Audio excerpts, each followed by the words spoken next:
Hi everyone, it is Atia here, Booking with Atia. Welcome or welcome back to my channel. Today we have a book haul.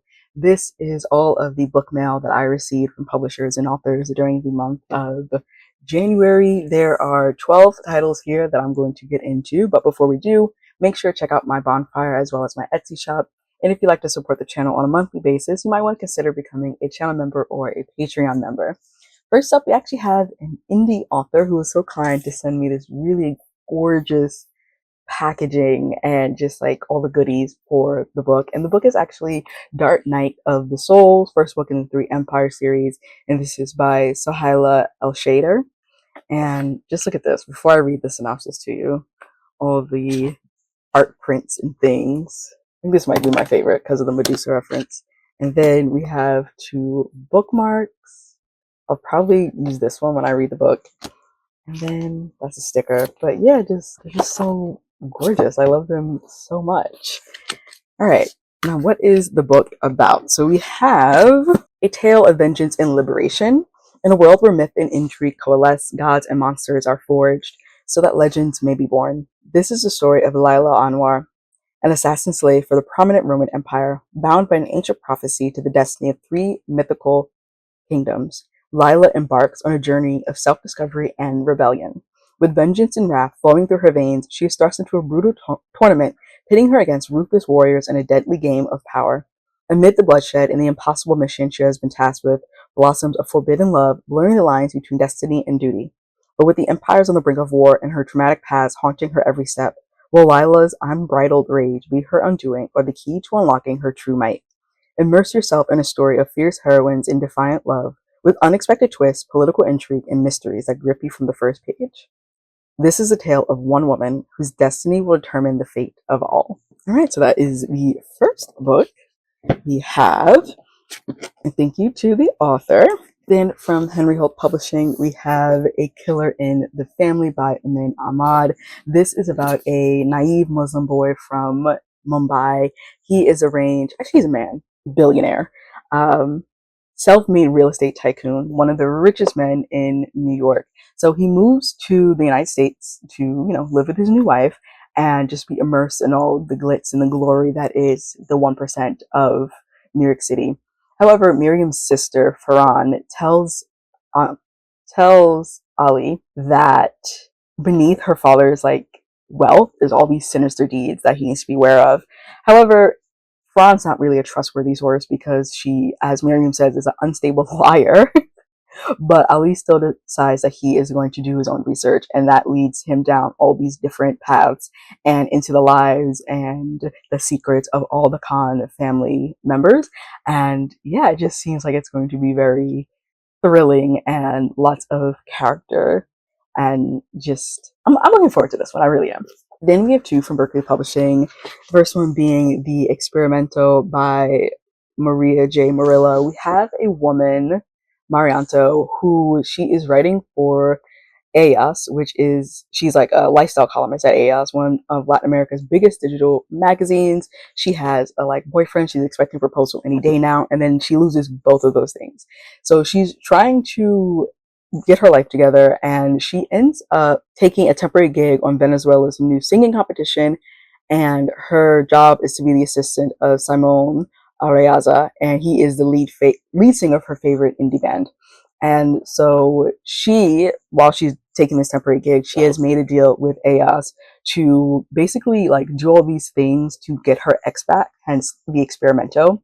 Simone sees the list and was like, no, this is not going to work. We're going to do it my way. And of course, it is a romance, so they are going to be getting to know each other. And it just seems fun. It just seems like it's going to be a really fun ride.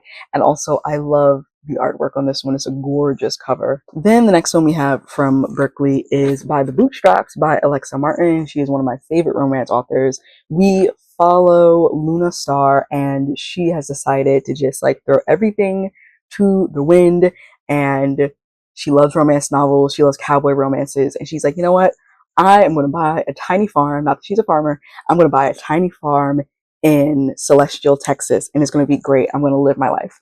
Then we have Tate Jacobs. He hates cowboys. but his family owns the biggest ranch in Celestial. He is the only handyman in town, and he is like, Luna, I have to help you because her entire house is essentially falling apart. So she's like, I'm going to do DIY projects. And again, she's not a rancher and not a handy woman, and so he is going to help her with these DIY renovations, and it is their love story through that. Once again, thank you to Berkeley for both of these.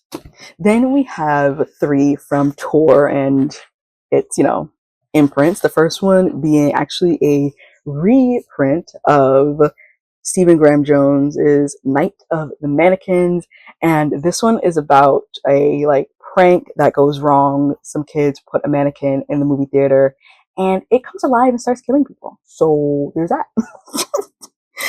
There is that. And then we have Harmattan Season by Tochi Onyebuchi.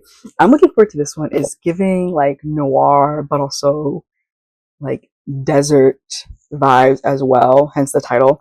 And we have this veteran in Private Eye, Boubacar, and he is just trying to live his life, trying to get by. But this woman shows up on his door, bleeding woman, stumbles into his doorway, and then also vanishes just as quickly. And he finds himself just thrown into the secrets of the city that is boiling on the brink of violence. There are French occupiers. There are the indigenous Dugulen, who have long been shattered into these restless factions, and he is on the hunt to try and find this woman and find out what happened to her and why. I'm always excited for the book mail I get, but this one I've been excited for. It was released last year in hardcover, so this is the paperback version is what's coming out or is already out, and I was excited back then, and I'm super excited again to finally get to this, hopefully before June. That's my goal. Before the midpoint of the year. Well, I guess so, before July. Before we hit the middle of the year, I do want to have this read. And then the third book from Tor is actually a romance, and that is How to Find a Guy in 5 Weddings by Cynthia Timoti. So we have a cynic and we have a romantic. The cynic is Kimiko Halim, and she's just so over it. But however, her grandmother's will specifies that she has to be settled down in order to inherit her yarn store. And so she's like, you know what, I'm just going to go on some dates. I'll pretend to be settled down. I'll get my yarn store, and then, I'll dump that guy. Then we have our hopeless romantic, and that is Rob Carmichael. He is a perpetual groomsman. He comes from a family of successful relationships, so he loves love and believes in love. And I'm trying to, how do they meet? Oh, maybe they're at a wedding or someplace. I don't know. It says he overhears her cynical view on love. And so he's like, you know what? I'm going to find you your soulmate in 5 weddings. And that is how we have this. So thank you to Bramble, Tor, and Tor Nightfire specifically for these 3 beauties. Then we have 2 backlist books, and I'm actually on a tour for these on Instagram, and they are both Rhonda McKnight books. The first one being The Thing About Home, and this one follows Casey Black. She is a former model turned social media influencer. She's been married for 7 years. She is planning this really big vow renewal. She's live streaming it, and then her husband essentially leaves her at the altar, just doesn't show up, and it's being live streamed, and she is just like, you know what, I need space, I need time. So she goes down to the low country of South Carolina, hoping to find long lost family and figure out that side of her family, because her mother has been so cagey and been keeping secrets, and she's tired of that. And she finds, I think, a great grandmother. No, not a great grandmother. She finds a grandmother, or maybe a great aunt. And then through the pages of her great grandmother's journals, however, Casey discovers her roots run deeper than the low country soil. And it's a journey about self-discovery and family legacy roots. I have already read this. I read it when it first came out, and I absolutely thoroughly enjoyed it. So I definitely do recommend that. Then the second Rhonda McKnight I have here is Bitter and Sweet. And this one is a tale of 2 sisters with a dual timeline of one of their ancestors. And so for the 2 sisters, we have Mariah Clark. She is recently divorced. She helped essentially build back her husband's restaurant. I guess they co-owned it, but it was on the brink of bankruptcy, and she was the main one to bring it out of that and make it thriving and successful. And they are back in Georgetown, South Carolina. Then we have her sister. We have her sister, Sabrina. Sabrina is essentially unhoused. It's Sabrina and her daughter. They're living out of her van, and she is trying to get her baking catering business off the ground somehow. And the two sisters are summoned by their grandmother back to South Carolina, and they're thinking it's because of their grandfather's ailing health. And the grandmother's like, no, I need you to essentially fix up the family restaurant so we can reopen it. And Mariah has no desire to do that because she already brought another restaurant from the brink of closing, and Sabrina and Mariah have been beefing for years. So you get to find out why that is, what happened, and watch them sift through that. And then alongside their story, we have the story in the past, which is following Tabitha Cooper, and she essentially, falls in love with the wrong guy and her life ends up taking turns that she did not expect, but she is determined to succeed and also serve food for the soul. And we see how her story connects to Mariah and Sabrina. And thank you to Thomas Nelson for these two. Then from Candlewick Press and Holiday House, we have two middle grades and a picture book. The first one being Relic Hamilton, Genie Hunter by Joseph Coelho, illustrated by Hyung Sung Wei. This one I'm super excited about. I actually already took out the audiobook on Libby, and this is about a boy named Relic. He lives above the antique shop that his grandfather owns, and he helps out there. I also love that his name is Relic. And one day he's just rubbing a random lamp, and a genie appears. Relic is expecting to, get 3 wishes, and the genie is like, no. Because in the actual world, genies are mean, they're evil spirits, and they feed on hope. And so Relic ends up coming into contact with this genie hunting secret society, and they have their own jet called the Aladdin, which is pretty cool. And they have to essentially find a way to get the genie that he accidentally unlocked back into the lamp. Very excited for this one. Then we have the other middle grade, another one that I am so excited about, and also just love the cover. And that is The Star of Moon Village by Jennifer Ann Richter. This one follows Priscilla.